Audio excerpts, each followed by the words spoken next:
Hey lovely people of the internet, so today I wanted to do something different because I haven't done a glasses related video for a while.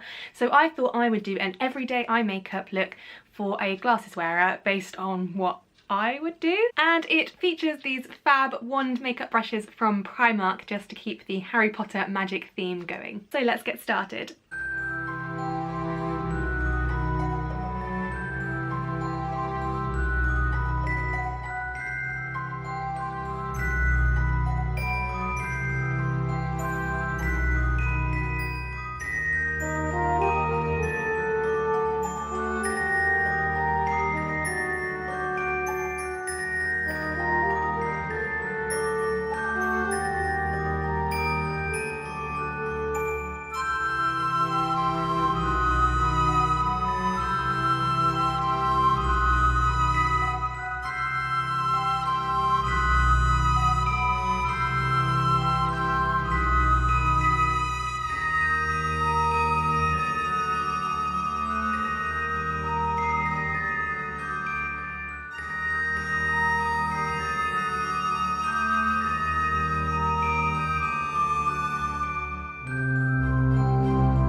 So I hope you enjoyed that video. It's a little bit different for me and I'm not entirely sure if I'm the best at doing these ones, so let me know in the comments down below what you thought.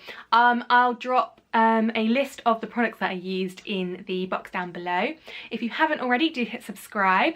If you did enjoy this video, please give it a thumbs up to let me know. Leave me any other comments you want to down below and I'll pop some links to some other videos you might like here. And I'll see you in my next one. See ya!